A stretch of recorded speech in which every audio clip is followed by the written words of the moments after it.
Assalamualaikum warahmatullahi wabarakatuh. Alhamdulillah.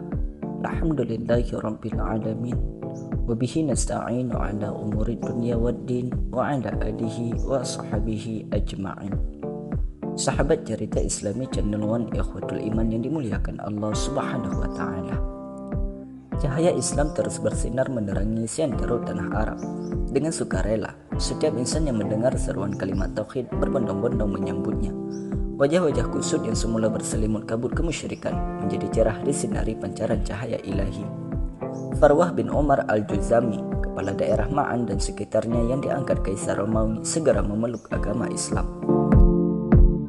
Mengetahui hal itu, para penguasa Romawi sangat marah sebab Farwah bukan rakyat biasa, tetapi ia adalah kepala daerah yang menjadi ikutan rakyat banyak.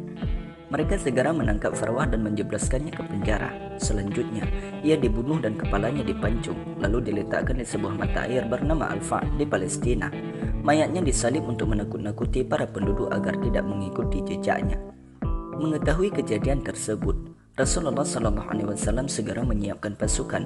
Sebagai panglima perang diangkatlah Usamah bin Zaid bin Haritsah. Kala itu usianya baru 18 tahun. Rasulullah memerintahkannya untuk mendirikan markas perkemahan di daerah Juraf di luar kota Madinah. Beberapa sahabat sempat mempertanyakan keputusan tersebut, apalagi turut serta dalam pasukan itu para sahabat senior, semisal Umar bin Khattab, Abu Ubaidah bin Jarrah, Sa'ad bin Abi Waqqas, Said bin Zaid, Amr bin Nufail, dan lain sebagainya.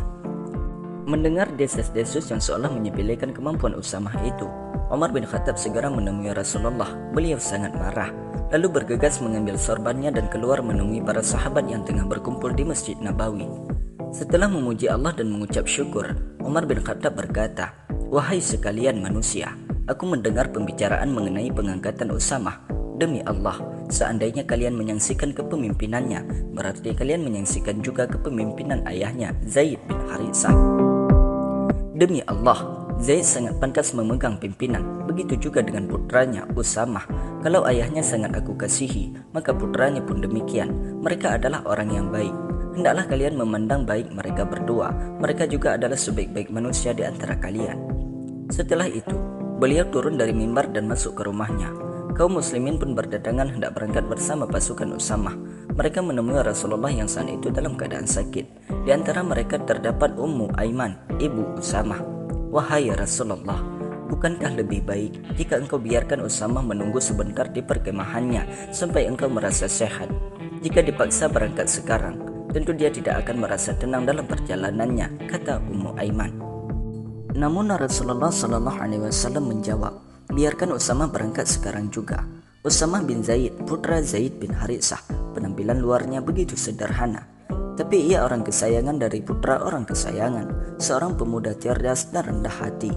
Usamah memiliki seluruh sifat agung yang membuatnya dekat di hati Rasulullah. Dalam usia belum genap 20 tahun, ia telah menjadi komandan pasukan yang di antara prajuritnya terdapat Abu Bakar dan Umar bin Khattab. Pada suatu hari, Usamah menerima pelajaran hidup yang mendalam dan tak akan terlupakan dari Rasulullah. Pelajaran itu ia pegang teguh sepanjang hayat hingga meninggal pada akhir masa kekhalifahan Muawiyah. 2 tahun sebelum Rasulullah wafat, beliau mengutusnya bersama suatu rombongan untuk menghadapi kaum musyrikin.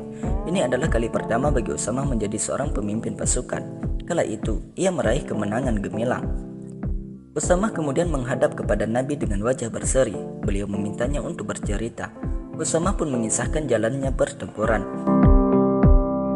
"Ketika kaum itu terkalahkan, aku bertemu dengan seorang laki-laki. Aku hendak menghunjamkan tombak, tetapi laki-laki itu mengucapkan syahadat. Aku tetap menusuk dan membunuhnya," kisah Usamah. Wajah Rasulullah kemudian tampak tidak senang. "Celakalah engkau wahai Usamah.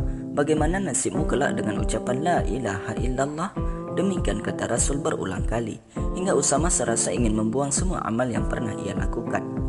Meski lelaki yang ia bunuh itu hanya menyelamatkan diri dari kematian atau mencari kesempatan kembali melawan, ia telah bergerak mengucapkan kalimat agung itu. Darah dan hidupnya terlindungi, terlepas dari apapun isi hati dan niatnya.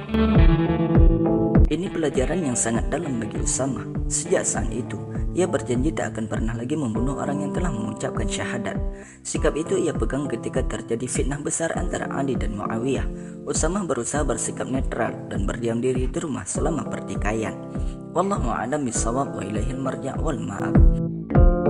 Demikianlah kisah singkat tentang seorang panglima gagah berani yang diangkat oleh Rasulullah SAW, yaitu Usamah bin Zaid bin Harithah.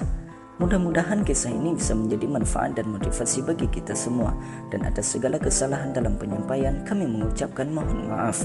Kami akhiri dengan mengucapkan akhirul kalam, wabillahi taufiq wal hidayah wal ridha wal inayah. Wassalamualaikum warahmatullahi wabarakatuh. Terima kasih dan sampai jumpa.